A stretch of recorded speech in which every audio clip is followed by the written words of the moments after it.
It was a Christmas Day, I guess. My journalist friend Max McNabb had a family gathering, invited me and another guy out to just eat with him. And his dad was telling me he knew the fellow, one of the fellows, who's still alive, who was chased by Mothman back in the 70s, I guess, when they were at a pickup, fleeing for their lives. They saw this thing out kind of in the country or in the pasture land somewhere. When they saw it, it came after them. They ran for the pickup. Some of them jumped in the front, two of them jumped to the back. And one of these guys was telling this guy's dad's about the story. And he said the thing was, they were driving that pickup as fast as it would go, which may have only been 80 miles an hour, but show me a bird that can fly 80 miles an hour with a sustained velocity. I don't know of anything like that can fly that long, several miles. They can, birds, the little sparrows can fly really fast, but not forever. So, and like, if he's as big as a man, they never describe them as flapping their wings like a bird, like a bird flying that fast had to beat their wings really fast, but that's not what they normally describe them doing. So, I don't know, there's another thing, I don't know if you ever read much about Hitler, Adolf Hitler. Yeah, I've read a little bit. And this could probably be checked out. I read that Hitler had 7 or so, some Tibetan monks that were so into their thing they could levitate. And he made them, I think, SS soldiers or something.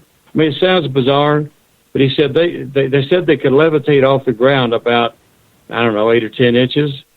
Well, average person can't do that. A demonic spirit can, but how can they move a body?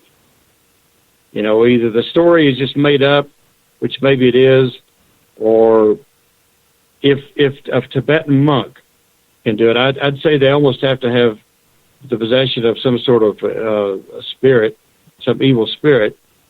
But is that what these Mothman things are? Are they some creature that's been inhabited by these things that cause them to levitate? I don't know. It's raised some really serious questions, and of course, me and you don't have the good sense to just go ignore it and let's watch football and eat something. So we keep looking, and people call us and tell us more and more, and eventually, it'll be like Chupacabra. We'll find out what it is.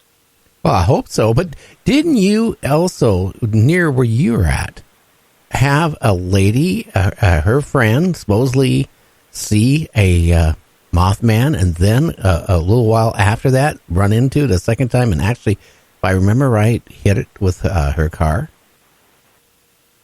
Yeah, the first time, this is 15 or so years ago, middle of the night, 4 o'clock in the morning about. She's driving just on the edge of Crosbyton here, just right at the edge of town. This thing just appears in front of her, steps out in front of her, and she hits it so hard that it dents her fender, bumps her head on the steering wheel, knocks it over in the ditch, and left a path in the grass where it skidded. And this trucker saw the same thing, and he stopped. I was telling her, as the lady got out, I'm like, what have I done? I've hit someone.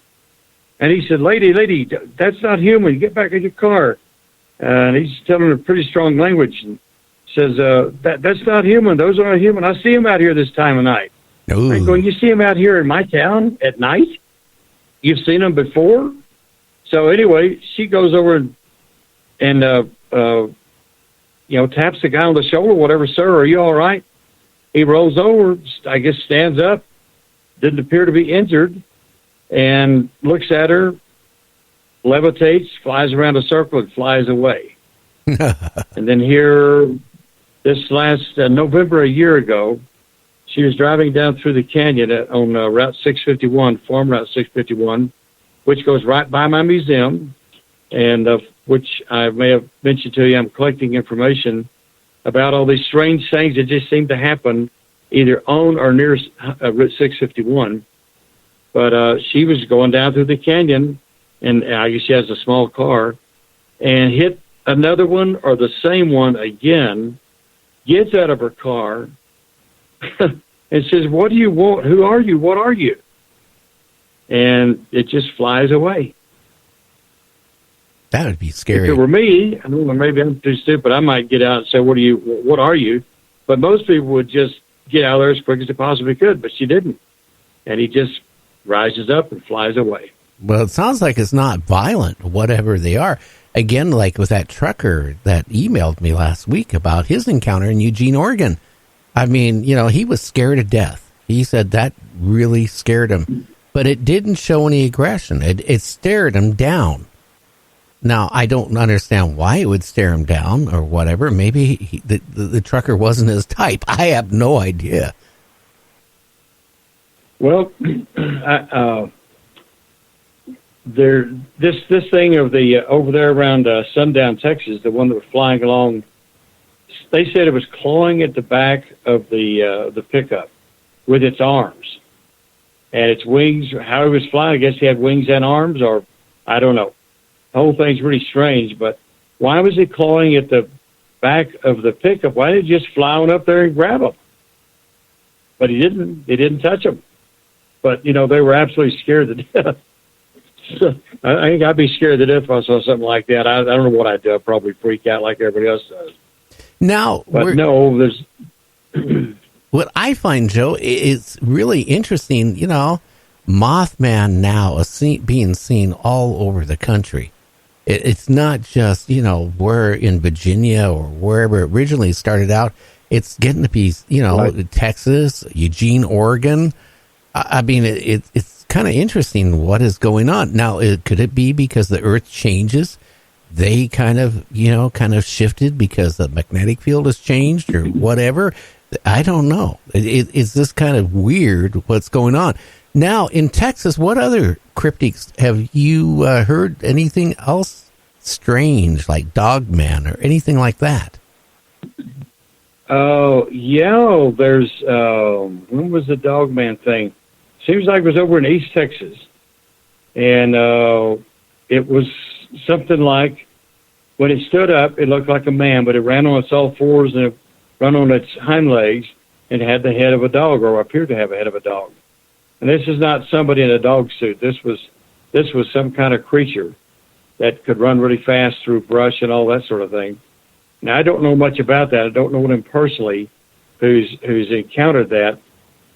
But about a month ago or so, there were at least, I think, 5 sightings of this supposed little T-Rex thing that's about 2 feet tall that runs across the road in front of people down somewhere around San Antonio, which, by the way, San Antonio, you may have said this, has some sort of a long record of UFO occurrences down there.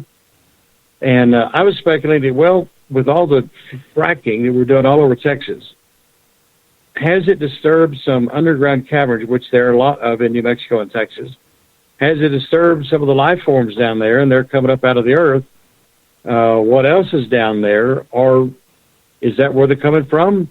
Did they get out of a crate that came from Brazil, and escaped? Maybe that's it.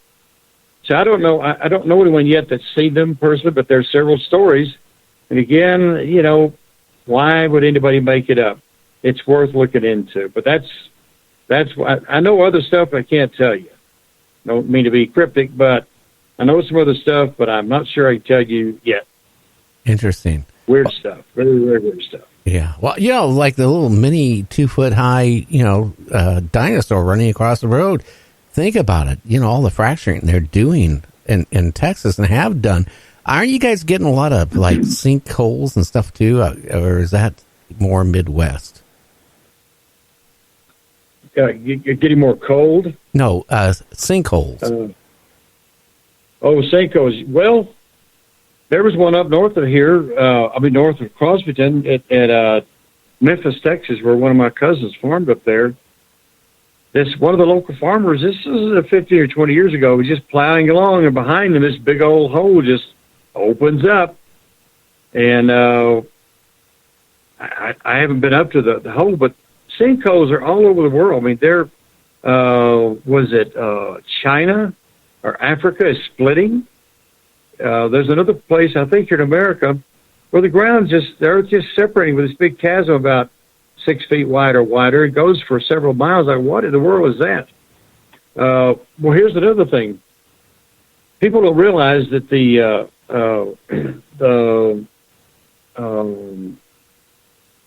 magnetic field, whatever you call it, is that what you call it, Joe? Magnetic. He's listening to something else. My paleontologist buddy. Some of the magnetic structures in rocks have been reversed, and some of the fossil beds. When that fossil bed was laid down, the polar whatever direction was different, and they're saying now that we've got a polar shift going on. Well, there is. Golly, what would that do to the Earth? Would that cause things to happen? Cause some strange weather? If you raise a mountain up or flatten a mountain out, you're going to cause extreme weather change. And people say the Rocky Mountains are millions of years old, but I may have mentioned this before. But there's an Indian. Some Indians told the white folks that we saw the Rocky Mountains rise up. Well, that couldn't have been but about 2,500 years ago. And despite what they say about all this 8,000,000 years ago, the Indians, as we know them, one of the tribes as we know them, said they saw the Rocky Mountains rise up. Well, if you look at the aquifer and all the gravel beds in Texas and other places that fan out from the Rocky Mountains, you find there are millions of mammoths buried in that gravel, and they shouldn't be there. Along with big bison, horse, camel, all kinds of stuff, they shouldn't be there because if there's a local flood, the mammoths are hanging out down there, around the river course or whatever. But they see a flood coming, a rain, they're going to get to high ground. They don't hang around the river. But apparently there was such violent upheaval that something caused a lot of mud and water and subsequently gravel, which is larger the further north you go, to flow south and buried a lot of these mammoths. I think it was had something to do with the Rocky Mountains rising up. So why did they rise up? Did the magnetic pole, was there a reversal in there some reason? This, like you said about the global warming thing, I just have to laugh, man. I got the newspaper that said, beware, global cooling is going to ruin the earth. Well, then it was, that's not happening. So it's, I know, acid rain because of SUVs and trucks. Acid rain is going to kill the world. Some guy told me, he says, well, it sure makes for good fishing. It's helped the fish, and it's been good for land. And then now it's all global warming. We're going to burn up and die if you don't let the government control all your money and everything. And now this James's news story there about they're predicting a new little ice age. Come on, who's right?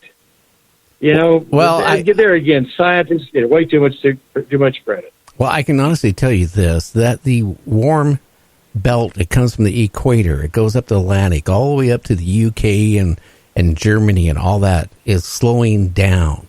And if that slows down, yes, it could put certain parts of the world into a mini ice age. But you know what? They don't tell you how it works. Part of the world could go into a mini ice age. Russia did back in the early 1900s, and so did the UK. But you know what? Other parts of the country were hotter than ever. So, even here in Seattle with the last ice age, Seattle was under hundreds of feet of ice, but you go 30, 40 miles away, and it was like 60s in the temperatures, totally livable. What's that mean? We don't know, but we're finding out. Now, hey, our time is almost up, unless you want to hang on for about another 15 minutes after the break. I can. I'm here in this motel room. It's finally warming up. So if you, I want to say a little bit more about the global warming thing. Okay. If you got time. No, we do, but we have to go to break. We'll be back in 2 minutes. Joe wants to talk about the global warming, and I don't blame him because I am really confused about it. So stay tuned. We'll be back in 2.